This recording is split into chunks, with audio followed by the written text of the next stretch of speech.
Hello. Oh, try and get the camera sorted. We'll see how we get on, won't we? Welcome to the Horror Grill in collaboration. Hi, Rob. In collaboration with the Indie Horror Chapter. Today we got the bookmarks for it. So there's all the people attending. So yeah, I'm going to add Rob in and we're going to have a little nap.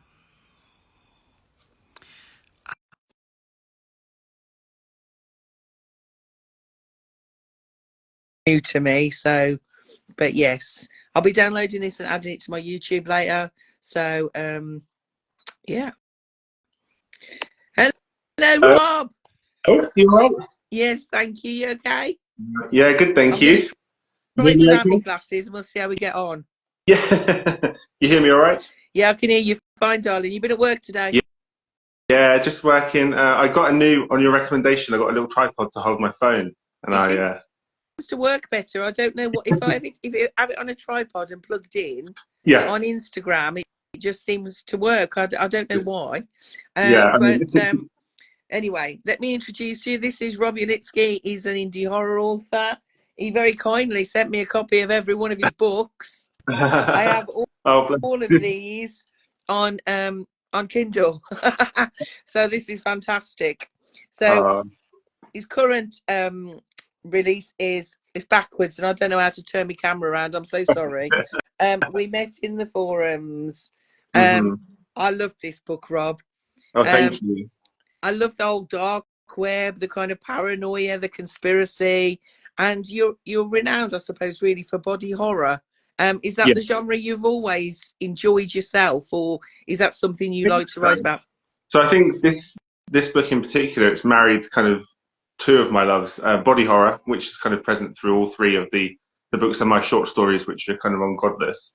But also, I really like found footage, kind of internet mysteries. Yeah, I've always been obsessed with like urban legends and things like yeah.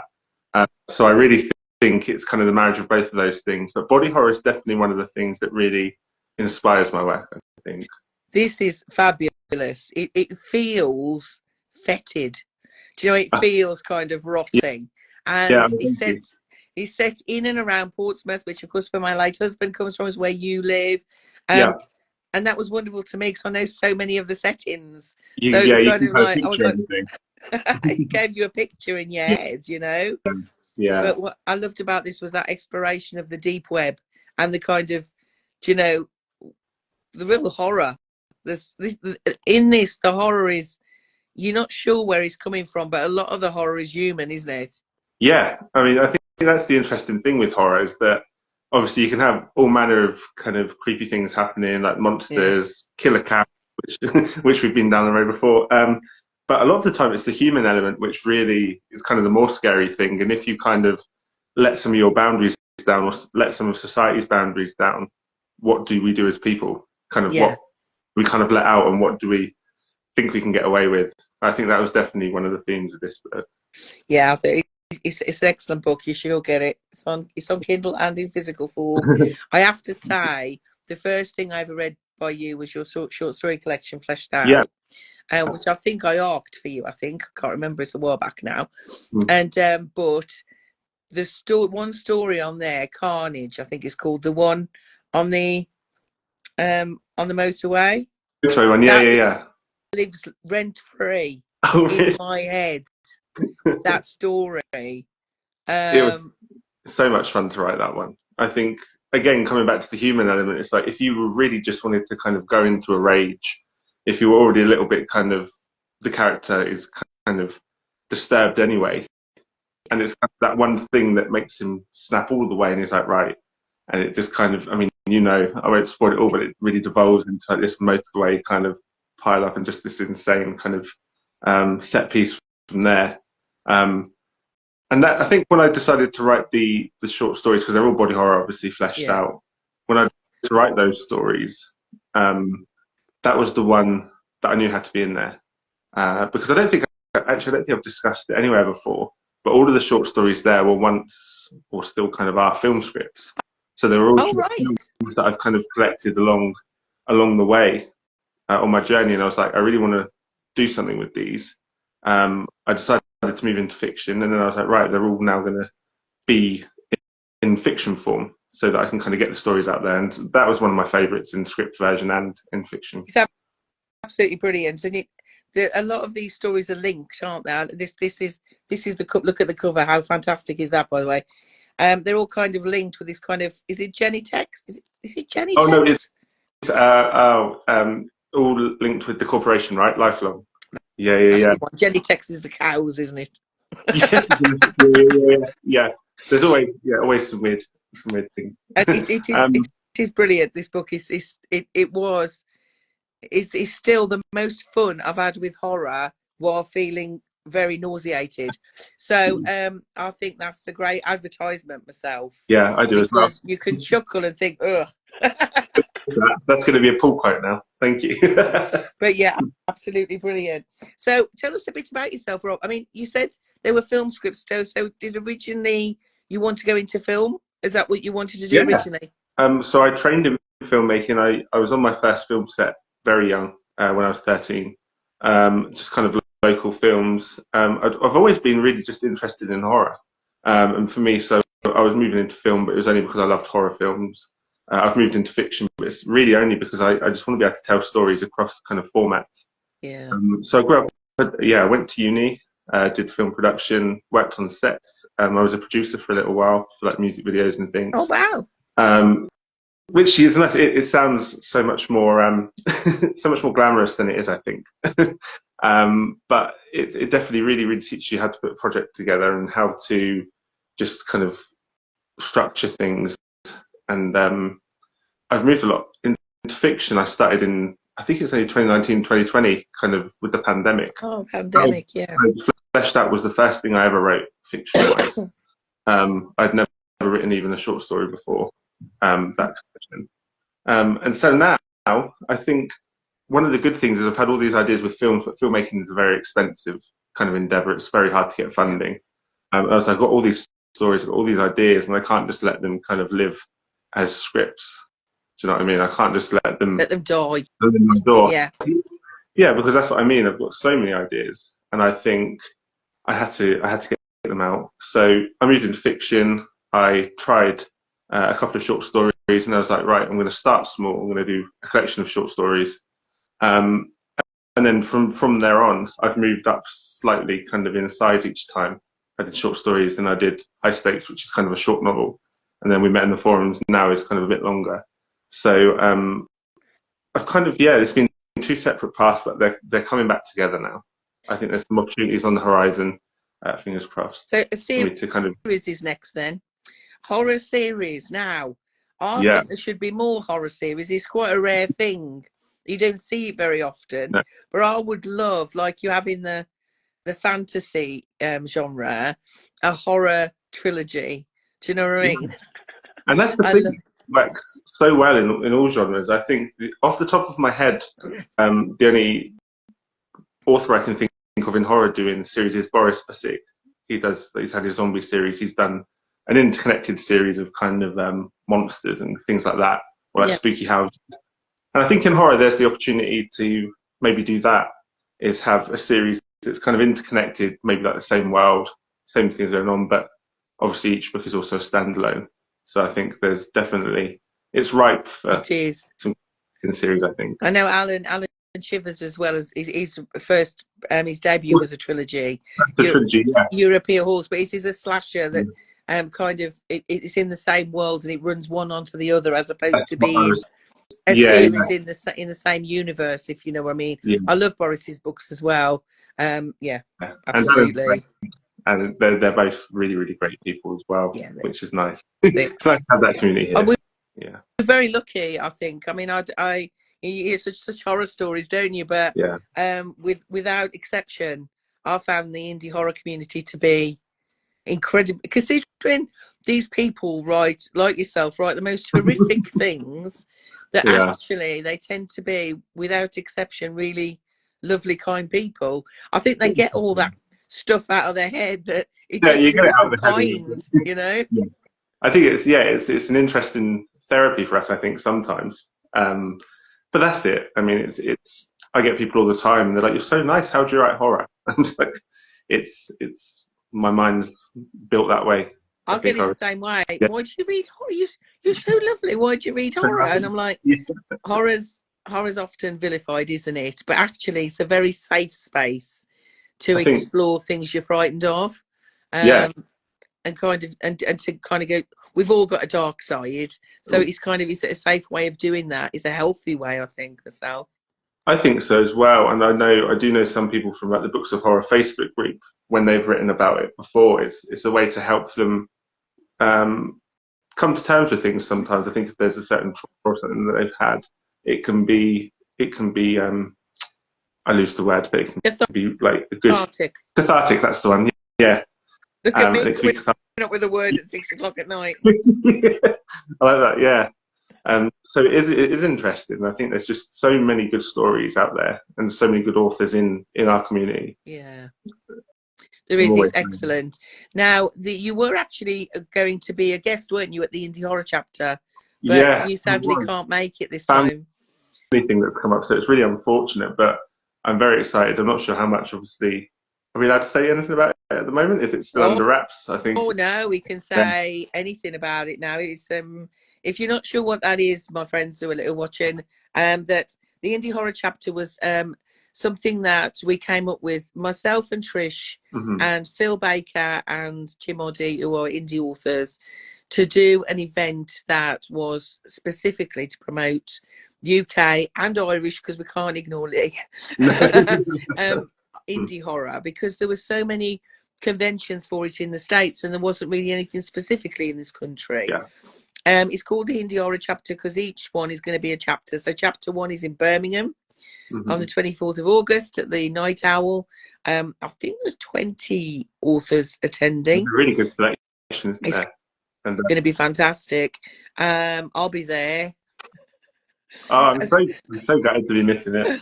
We will meet up in person one day. There'll be more. There'll Yeah, be more. there will. And I'm just so looking forward because so many of them are friends now. Yeah.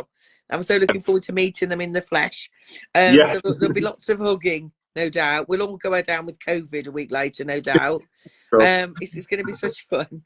And if it's a free event this time, it might not be going forward, and we got a really good deal on the venue. So it's a free event this time.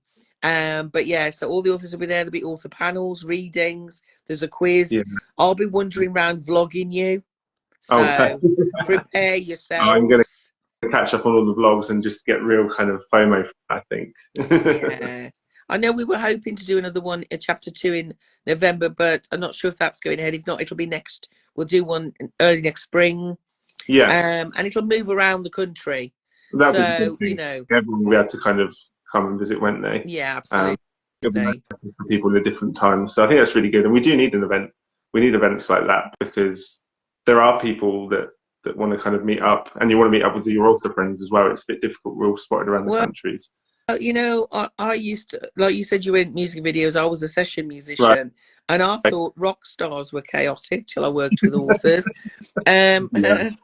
So it's like herding kittens if they were Yeah. on skates. Yeah. And I love them dearly, but yeah, Not it's the easiest difficult. to get together. No. But it should be a fun time.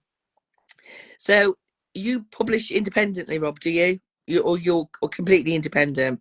Completely independent, completely self-published. I think when I started the writing journey, it's always been so kind of interlinked for me. I want to be able to have the book, but if I want to make a film, I want to be able to make a film that's kind of in the same world. I want to be able to I really, really enjoy the cover design process and going to different kinds of artists. And for me, it was really important to have that level of, I don't want to say control as a control freak, but I love that side of it as well. And I think the visuals are all part of the experience. In Fleshed Out, I commissioned several artists to do little drawings at the start of each story. So good, because it's like with the anthology, the new anthology. You would look at the picture and you go, and then you read the story, and during the story you're like, that's what it is. Yeah. So for me, it gives it levels it up so much, I think. I think so, and I love seeing it in different books. And I just think, for me, it just makes sense to be independent. I can write as often as I want. I can release as often as I want, and I can try just things that probably wouldn't ever be picked up by a normal I like a standard press. Yeah. And I can experiment with things like format and imagery, and yeah. So I think it's important for me to stay independent. It's a minefield, though, isn't it? I mean, especially that, you know, that because you're responsible for everything, pretty much. So you're responsible for only writing it, Yeah. but publishing it, formatting it, illustrating it, Mm-hmm. promoting it. Yeah. I mean, selling it. I mean, it is a minefield for you, isn't it? I always feel it's an incredible. You must have.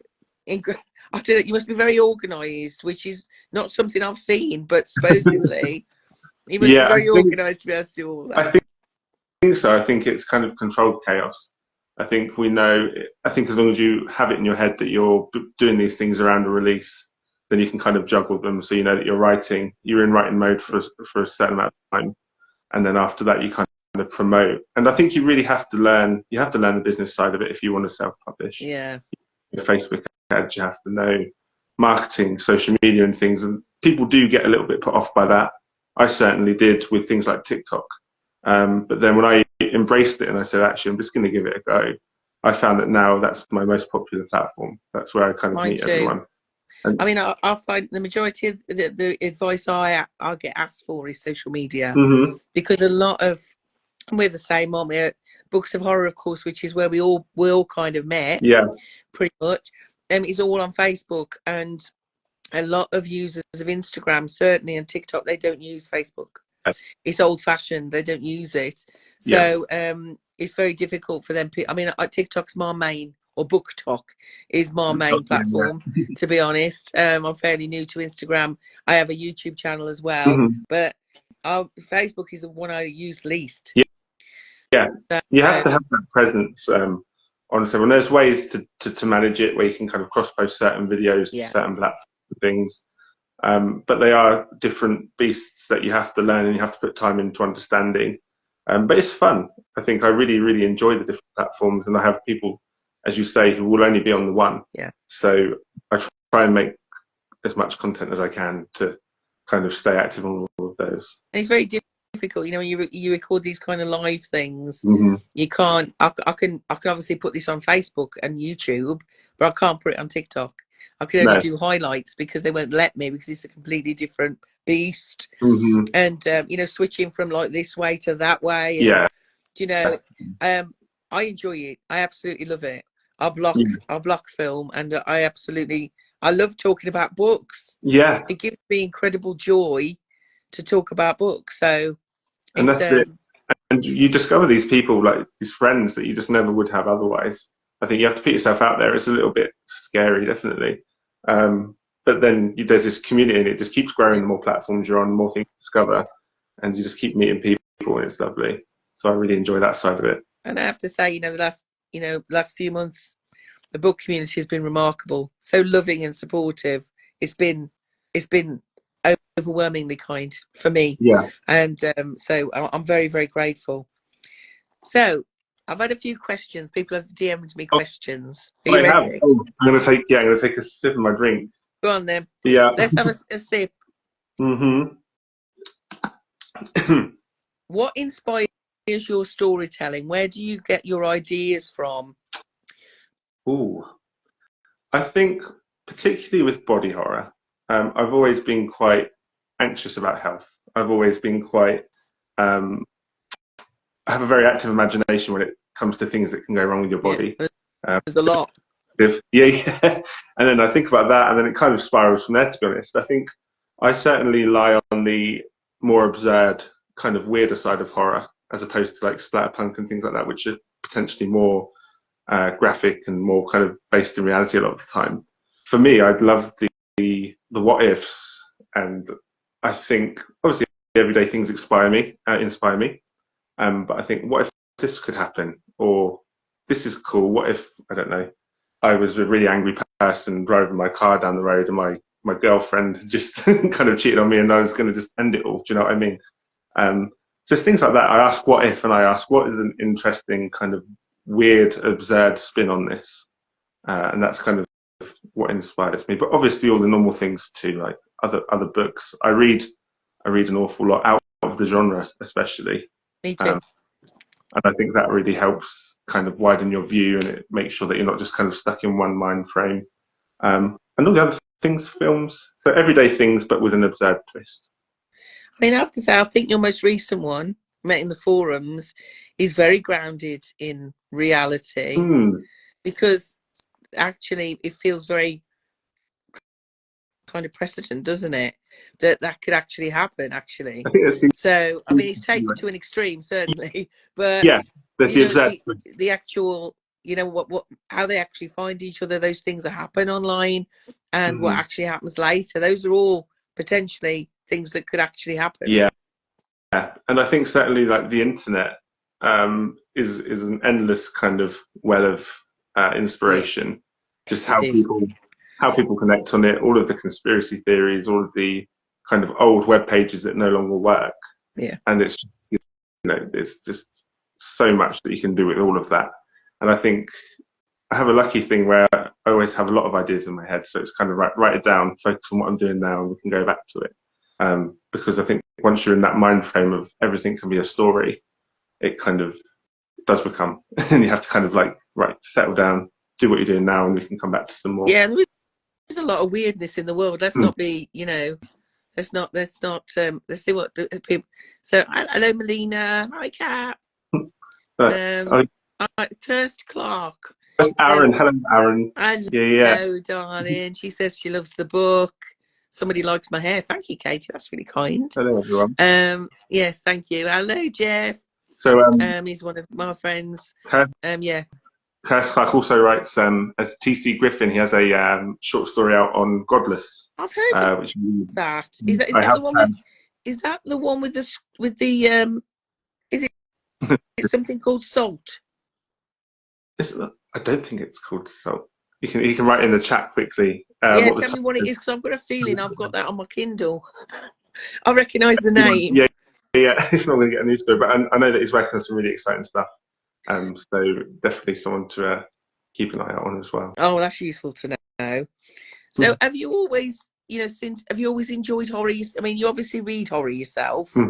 Oh, Canvas. Thank you very much. My head on there's too many things to think about. Sorry, I've got like 500 books on my Kindle. It's ridiculous. But I'm sure I've got that on my Kindle. I recognise the name T.C. Parker. Might be. Is there another one called T.C.? There's another one called. Oh, there's two. Oh, that's not confusing. He's got T.C. Griffin and he's got T.C. Parker. It's the two T.C.s. I'll look it up. Thank you very much. Have you always enjoyed horror as a genre to read, and movies? You like horror movies and things like that? Yeah. I think back as early as I can. I was always into horror films. My mum kind of got me into it. She was very happy for me to watch anything. I think the first horror film I watched was probably Resident Evil, the zombie film. Oh, yeah, good film. 10-year-old, yeah. I got obsessed with that series very quickly. And then I remember sneaking into, I think it was Final Destination 3 when I was like 13, 14. I love those films. They're so underrated. Underrated. And yes, so I've always really been into horror films. Horror books, obviously all of the kind of Stephen King. I think Misery was probably the first one I read, I wish. I've always been interested in horror. And obviously my generation grew up on Goosebumps as well as a TV show, and obviously the books. So there's been a lot of horror around, and I've always really loved it. And in my kind of adult life, I find myself gravitating towards kind of world cinema, Korean horror especially. Oh, it's terrifying. Yeah, so scary. It's scary. Yeah, it is really. It's like when the Ring and everything became really popular, and all those, and I was like, no, please watch the original Japanese one. Yeah, because that's actually far more frightening. So yeah, and that kind of ticks two boxes for me. The Ring, I think, is one of my top three. It's a good film. Yeah, and it's got that kind of cursed videotape, kind of the same kind of like conspiracy theory or kind of found footage vibe in a way. And I think that really did inspire me a lot. So yeah, I've always just been really into horror. I think that's kind of, if there's one thread that runs through everything I've done, it's been horror. And I mean, it's been films, books, T-shirts, all sorts of things that I've tried out, and it's all been horror themed. Yeah, it's the same for me. I mean, I'm quite a lot older than you, Robert. So yeah, there wasn't Goosebumps. I'm actually getting to Goosebumps now because of Tales Point Horror Book Club. So I'm loving that. But, you know, when I was a kid, it was either Nancy Drew and Hardy Boys, and then straight to Stephen King and Dean R. Koontz and Richard Lehman, who I love. Yeah. When I read Carrie when I was 8. Really? So I wouldn't advise that for a child, by the way. It sets up a life of horror. Yeah. Yeah. I think that's the thing. I think everyone I talk to started far too early, and I think it kind of just really gets its claws into you. And we're all completely normal, so it's fine, Almost. isn't it? Yeah. We're all completely sane individuals. That's it. What would you say? Kat says I was in the Goosebumps era. They're amazing. Yeah. I have to say, R.L. Stein. He's a bit of a hero to me now. Yeah. Because as an adult, I love Goosebumps. Yeah. I thought, I wish I'd have had those when I was a kid. I absolutely love them. So,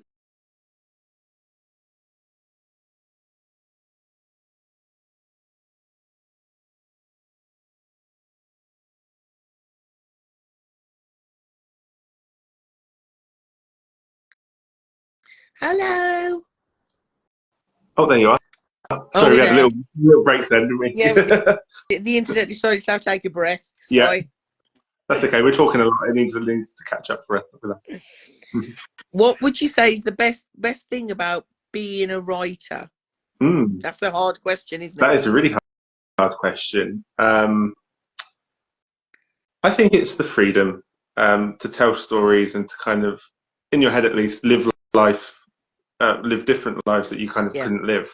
I think about that a lot. I'm like, I can't be all of these people and all these places, and I can't experience everything. But in a way, I can kind of tap into that with characters and with ideas. And I find, in a way, it's just so interesting to me to have that freedom. Also, just to tell stories and have people interpret in their own way. I think that's one of the really, really rewarding things about being an author. Because unlike films, if I'm making a film, everyone sees it, how it was made. Yeah. You know what I mean? Whereas if I'm writing a story, people will have characters that look different in their heads. If they don't know Portsmouth, then they'll have a different view of this island kind of in their head. And it's that way of telling stories, but also having people be part of that kind of idea and how they kind of have it in their head. So I think that's really, really interesting. That's the most rewarding thing for me, I think. That's why I love reading. I love movies, but I hate watching movies that have been made from books. Yeah.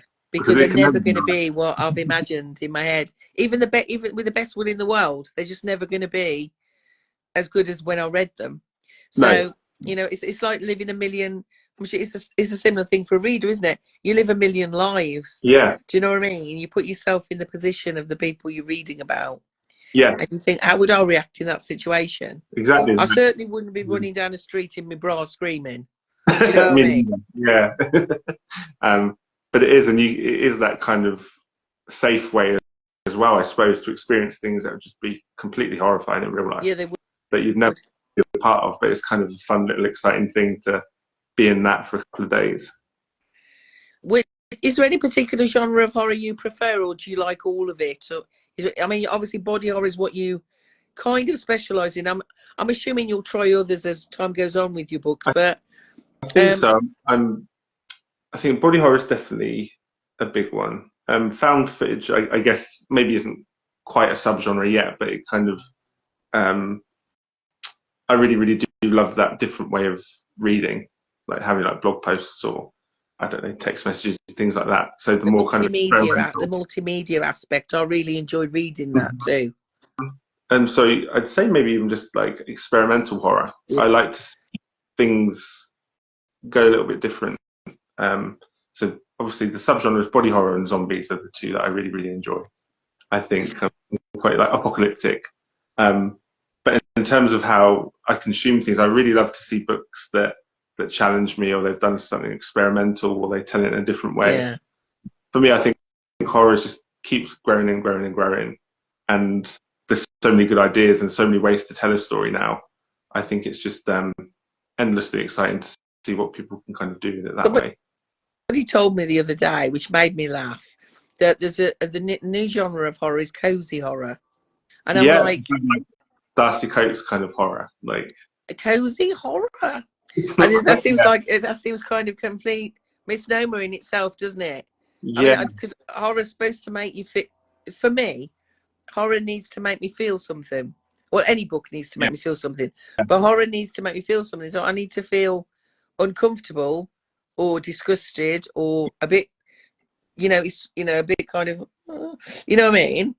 Yeah. The idea of cozy is weird to me.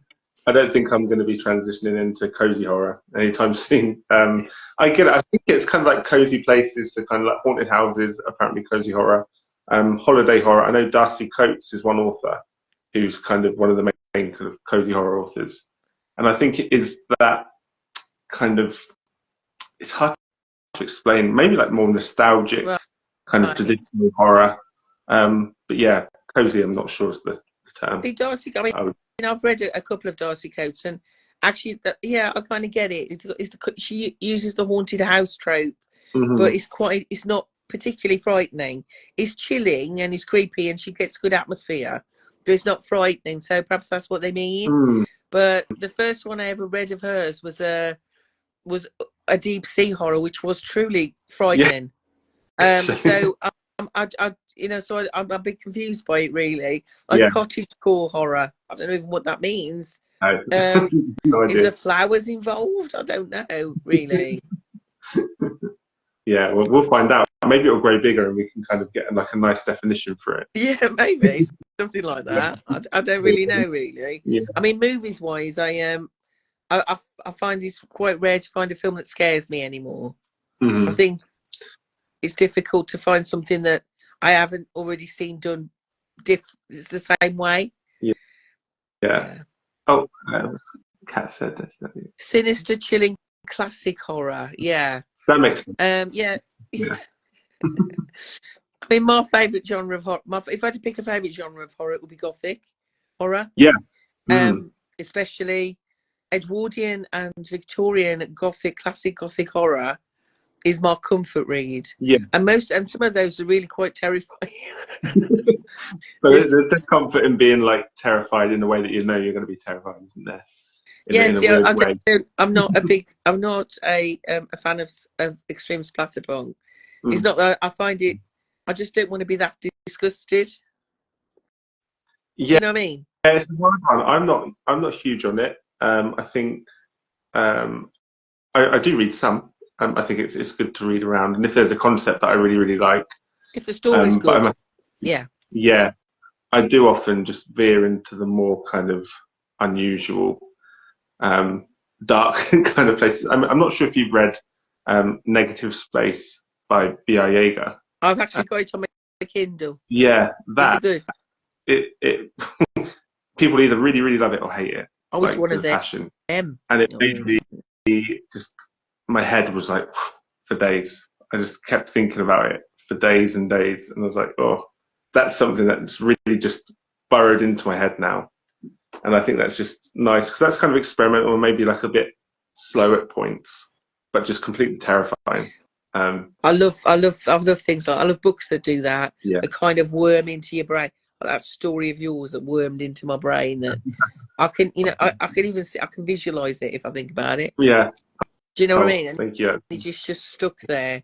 I only read We Met in the Forums recently. Again, the some of the imagery in that, especially when, well, I'm not going to say a lot because I don't want to spoil it for people, but some of the body horror imagery is really, that's living rent free as well. Thank you. I think one of the nicest things people have said as well, one of the most interesting, I should say, is the apathy, I think, of the main character and the characters in it. Maybe that's just because I live where I live and everyone seems to be very apathetic to just with life. But I think that's kind of one of the things I really wanted to try with forums, especially, is that all this horrible stuff's going along, but people just don't have the room in their mind to like react to it properly. It's just more kind of dreary things going on, and people are apathetic about just these crazy things happening. So I thought that was a really nice take on it. It does feel like they accept it, doesn't he? Mm-hmm. Oh well, of course this is going to happen. You know, it just feel kind of accept it. And actually, the two main characters in the book, I really liked them. Oh, Do you know what I mean? you. I know that they're weird and they're a bit unusual, but then I found all the best people are, to be fair. Yeah. And you know, their story was actually really quite sad and a little bit heartbreaking, and but I actually really liked them. Yeah, I think I do. I read a lot of romance as well, and I think that kind of wound its way in a little bit. I think, and obviously it's not a traditional romance story at all, No. But it's the first time I've ever had that kind of real dynamic with the main character. So that was interesting to explore, especially more on kind of a queer horror front, which I think I'll be doing a lot more of. Yeah. Because I think people have reacted really well to it, and they're stories that I'd want to read, I think. So I think it's certainly something I'd explore more. And it's certainly something. I mean, I'm not romance threw me there a minute, Rob, but I don't read romance at all. But I don't mind it in horror if it's done well, and that was done really well. It's not the main part of the story, really. It's just no. It kind of yeah. creates a humanity around the characters. It makes them feel more human, mm-hmm. because in real life, you know, we love and we lose and we hate and we do all those things. So you expect the characters to. It kind of makes them more rounded, the characterization a little bit. Yeah, no, thank you. No, I definitely agree. It's something I enjoy to see as well, not as a main thread in horror, but it's like a motivation or a way to round out the characters a bit. Yeah. So have you got any particular authors that you enjoy a lot or you would recommend for other people? So apart from your own books, which I'll recommend.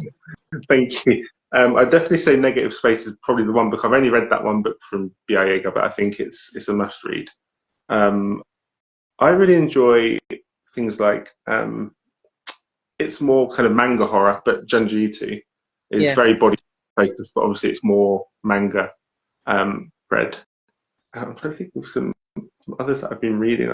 I've been kind of picking up books by different authors, and I'm trying to think if there's any that have actually. Ooh. I have struggled with Junji Ito because I'd love to read them, but because I am autistic, they're backwards and I can't do it. It just really freaks me out. I have a problem with graphic novels. When I read, I see a movie in my head. Okay. And I thought to myself, how would graphic novels work? I'll be reading it, and I can see a picture and the picture's in my head. That's just confusing me. Yeah. Now you said that, I think that is strange, actually. I hadn't thought of it like that. I'm the same. I kind of see things in my head. I have enjoyed the graphic. I read the Preacher series and also Saga, which I read because I love sci-fi. Sci-fi is my second favourite genre, probably. Somebody at my door. You can wait. Just leave it. It's always this time of day, isn't it? It's an Amazon delivery. Fine. It's on the doorstep. It'll be fine. Yeah. Yes, I forgot what I was saying. I've got my thread now. No, that's okay. I think I also like, as I say, I read around genres a little bit. I had a mini obsession with an author called Dennis Cooper recently, and he was kind of back in the 80s and 90s, and he wrote these really, really messed up kind of LGBT kind of gay kind of. Some of them are a bit horror-y, but it's mostly they're gay books, and I think they're just terrifying again because they're very apathetic about all these weird things that are happening. Yeah. And yeah, so I had like a mini, I think 4 or 5 of his books most recently, and now I've gone, right, I need to read something that's a bit lighter, I think now. It's like comfort reading, isn't it? Comfort reading for me is Clive Barker. Yeah. Or James Herbert, especially the early stuff, especially like the Rats trilogy. That's a complete comfort read for me. Or, you know, early Stephen King when he was, you know, obviously taking things that helped him write. And yeah, when it was like real horror, wasn't it? I mean, real pure horror. Do you know what I mean? Is if I was to say I had a comfort read, I'm the same. I loved Misery, The Pet Cemetery, all the way up until I really enjoyed Cell, which was 2006. I enjoyed that. I thought that was a really, but But I think that's because the movie was so crap. Yeah. The movie was so rubbish that I think people then went to the book, and it was kind of, oh, it's going to be rubbish because the film was rubbish. But actually, the book's such an interesting concept because we're all glued to our phones constantly. Yeah. Even more so now. I mean, we're almost 20 years later now, and it's just Yeah, just, exactly. But he like went back to his roots a bit for that one. I thought that was very, very, very horror-y, whereas a lot of his recent stuff hasn't been. I haven't read a lot of his recent. That's probably kind of where I stopped with him, to be honest. I think there's probably plenty for me to go back. I've just read The Long Walk, which he obviously wrote as Bachman, and I loved that as well. But yeah, I haven't read any of his newer stuff. I've just finished his new short story collection, and I enjoyed that, actually. It was very good. Oh, yeah. He does write a good short story, I'll give him that. I think maybe a bit of a spicy take, but I think he writes better short stories sometimes than he does full novels. I mean, I think the Night Shift collection he did, yeah, is still, as far as I'm concerned, the best things he's ever written. I have that on my shelf, actually. I need to read it. I do have that one. It's still the best thing, as far as I'm concerned, he's ever written. So, okay, I'm going to read that one. What are you working on, Rob? Tell us what you're working on next. Yeah, do you know what? It's actually, in the 2 days kind of leading up to this, it's changed quite massively. I was about to start a series. I was about to start a zombie series, but I'm pushing that back a little bit because I just think I have something a little bit more inspired. It's more down the kind of LGBT horror route, and I think I want to do another standalone, because also in October I'm launching a brand. Are you? Yes. So I haven't revealed much about it yet, but basically it's going to bring together everything that I've done in kind of writing, in film. I used to run a t-shirt company, so it's kind of hitting on merch as well. And I think it's going to be more of an ecosystem for the horror. So things will exist. When I release a book, there will be a world around it. There'll be film, there'll be audio. So that's one of my focuses. So I'm going to launch that with like an alien concept in October. Oh, that sounds fascinating. Yeah, and I think in my head I was like, I don't want to put too much on my plate. I want to really do that well. There'll be kind of like a few short stories, and then obviously a little bit of a world around it, and then I'll get onto the LGBT horror book. That sounds fabulous. Thank you, yeah. So I'll tie it up now, but just to let you know that this is the most recent book by Rob. We met in the forums. It's a fantastic book if you like body horror. If you like apathetic, pompy people, this is what you need to read. The Dark Web, it's multimedia. It's an absolutely fabulous read. I would say if it wasn't. Thank you, and thank you so much. And I must say, I haven't read High Stakes yet, this one, although I love the cover so much. But this, oh, my friends, this is fabulous, and it will make you laugh and feel nauseous.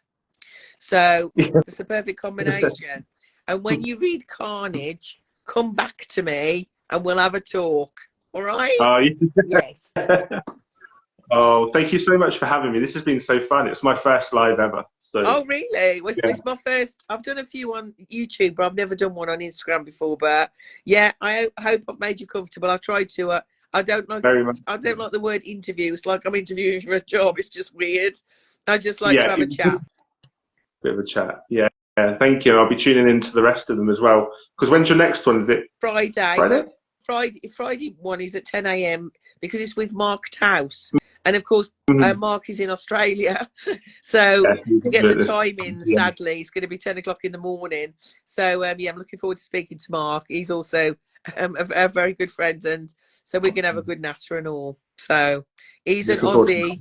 He's Englishman in exile in Australia. Right, okay. I'm already intrigued, yeah.